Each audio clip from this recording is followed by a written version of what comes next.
again. I'm full of beans tonight, so tonight's show should be a breeze. Sorry about that, rows 1 to 5. The reason I'm so uppy-poos is that I'm off on my hauls soon. I'm going to London Airport to jump on the first plane I see and make a huge, great dent in the wing. You see how silly I feel tonight? I'm off looking for some sun. That's why I've been using this. It's great. You rub it all over you. Great globules on your nodules. And when you go out in the sun, it makes you tan much faster. There are other pre-creams, you know. There's a pre-naughty cream. You rub it all over you, or get a passing Jehovah's Witness to oblige, and you get much naughtier much faster. And then there's a pre-Raphaelite cream that you rub over oil paintings just before you raffle them. Great joke. And there's a pre-show cream that you rub on your starry self just before the show, and it makes you amazingly funny. I want my money back. It's a great show tonight, well done. Full of stuff and bits. And we've got a mystery guest. Here's how you'll recognize him. He'll be wearing a carnation. Yes, he'll be the one with a tin of cream on his head. But before that, this. Good afternoon, and welcome to Budget Special, where the news is that so far there have been no major changes in government policy. The Chancellor has been on his feet for 4.5 hours, but as yet hasn't actually said anything.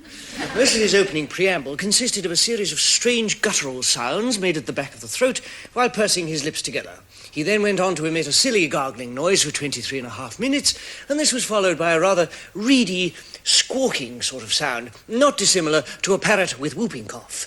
So over now to our reporter at Westminster, Dominic Crisp. Well, there's still no real news here at the moment, Alistair. As you join us, the Chancellor has just gone off into a set of farmyard impressions. Geese, ducks, chickens, cauliflowers and so on. No real surprises as yet. Thank you, Dominic.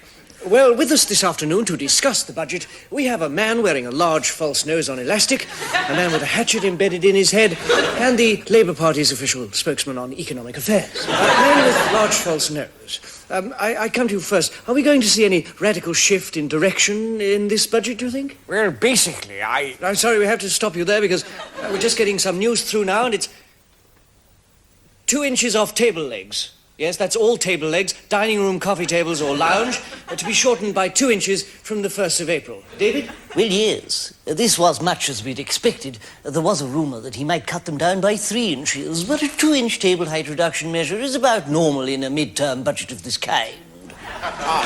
The Chancellor has moved earlobe nibbling, as he said he would. The married man's allowance goes up to 4 nibbles of each earlobe per week, and single men will be allowed an extra tweak of the nipples. well, this is a typical monetarist move, if I may say so.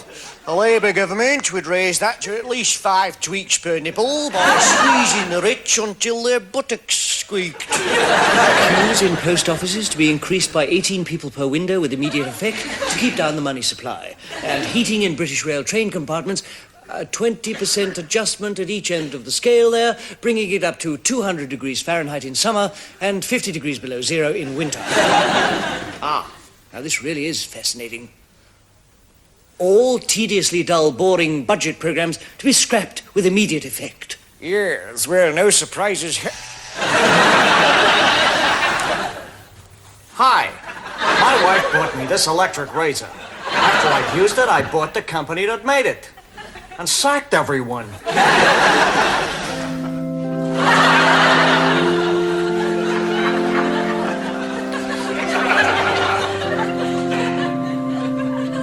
Hello, Verity Treacle here once again. And tonight, before you go to bed, I've got something on my chest I'd like you to chew over. Where are we going? How often as we falter along the highways and byways of life, do we ask that question? Do you know where you're going? Do you know how you're going to get there? And when you've got there, will there be somewhere to park? Over the past few weeks, the postman has popped some strange and wondrous things through my letterbox. But here's one that's especially moving. It's from Lady Binky Trills Worpleston, humping among the hill Didcot. Dear Verity, I recently joined the Inland Revenue because I wanted to work with lepers. Instead of getting on in years now, and cannot see as well as I used to, having had both my eyes plucked out by a demented vulture whilst watching The Price is Right. My husband Rod is 97 and grossly overweight and has to be lowered onto the lavatory with a jib crane. He is unable to get out of the house now due to a police dragnet and spends most of his time sandpapering his walking stick, which reminds him of old times. However, despite all our gruesome hardships and unspeakable depths of constant misery, we are regular viewers of your show, and it would make our day if you could feature James Galway playing Handel's Messiah. P.S. Is it possible for him to do this without him being put through a mincing machine? Well, unfortunately it wasn't, but here he is anyway.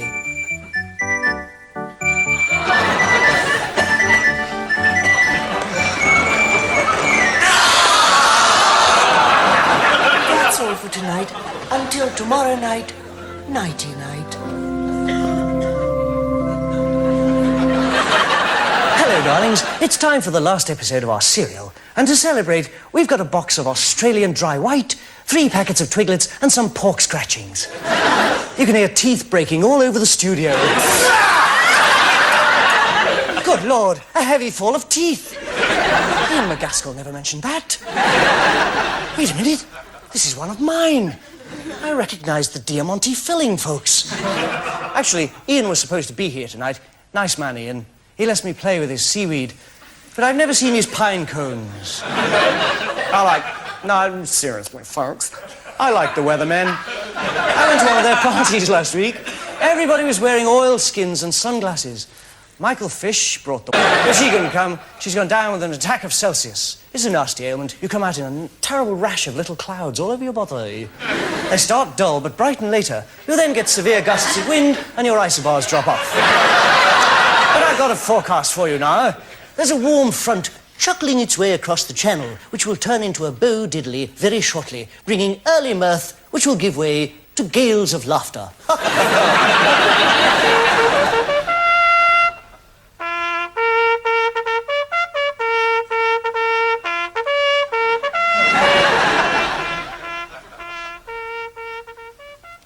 Hello, audience. Well, here we are once again at Diddley Manor. Let's go inside.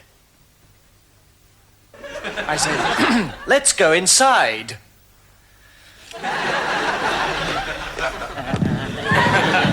Oh, hello. If you think I'm wasting my time talking to you lot this week, you're out of your tiny minds. I've been waiting for this for 8 episodes, haven't we, Fiona? Cue cereal and keep the shaking going.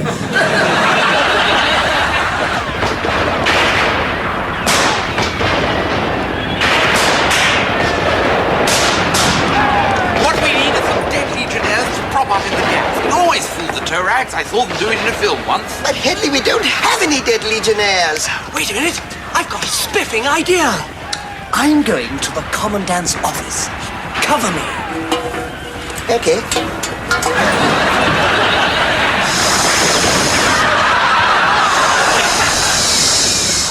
And the Commandant really had these in his quarters? He's got another 24 down there. I say, what a flirt.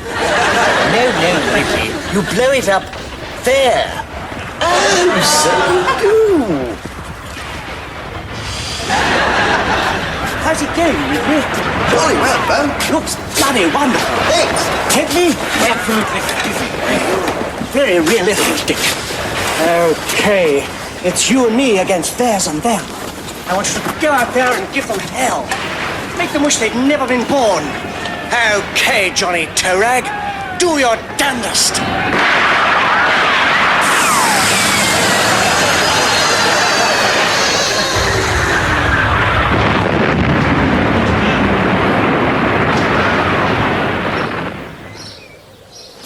Oh, it's so lovely to have you back. Oh, Bo, it must have been absolutely ghastly. No, I'm all right. Look, watch. See,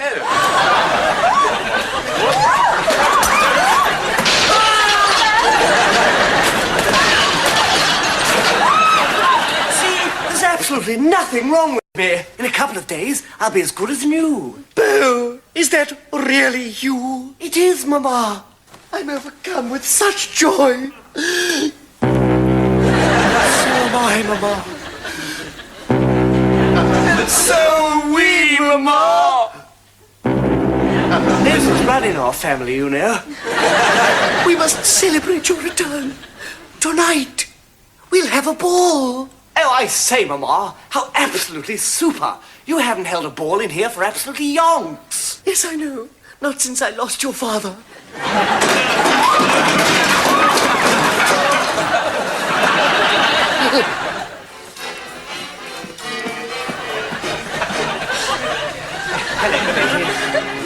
I say, may I have the pleasure? Yes, but shouldn't we dance first? Come along, my little cough drop. Let me sweep you off your feet.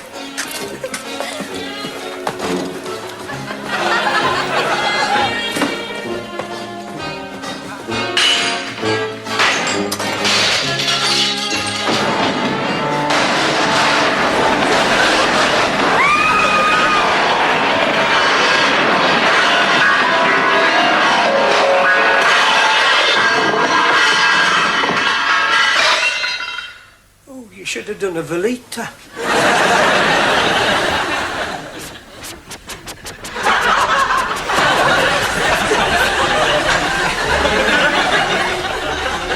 Hello, Ridley. Well, I did enjoy that. So did I. We cleared the floor. Okay, Bo, it's own-up time. What really happened that night here when the lights went out? Oh, you mean back in episode 1? Yes. I stole the diamond. You stole the diamond? I stole the diamond. Still the diamond? I stole the diamond. You stole the diamond? I stole the diamond. You had passing water? No. But you said... But the stone I took wasn't the real passing water. You see, one day, I happened to be in that suit of armour over there. Cleaning it? Yes, I was rubbing some oil in the gusset, when I suddenly felt this ripple dissolve coming over me. You rang, milady? Yes, I certainly did, Millers. I thought I saw an elephant coming up the drive. There's an Indian outside, milady. I don't remember ordering a takeaway. And besides, Vindaloo and I are not a marriage made in heaven, Millers. Remember the last time? Here's the Indian gentleman's card. But it's empty, Millers. The other side, madam. Oh, what a silly place to print a card. Just passing. B.A. Bombay failed. Newsagent, tobacconist, confectioner, and dealer in precious stones while you wait. My dear Lady Dudley. Mr. Passing. Do sit down, please. Thank you very much. Why do you want to see me? I think you know, madam, your late husband. He's not dead. No, but he was always late.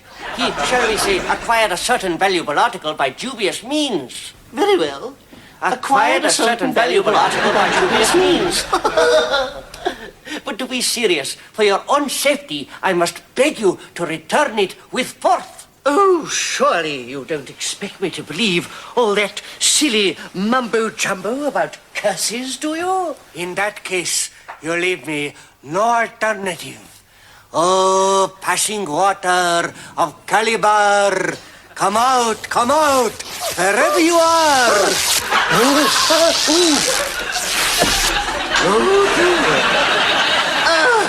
I have never seen anything so exciting, so beautiful. Oh, they're nothing special. I get them from Marx, you know. They have a reinforced gusset. No, not your knicky-knacks.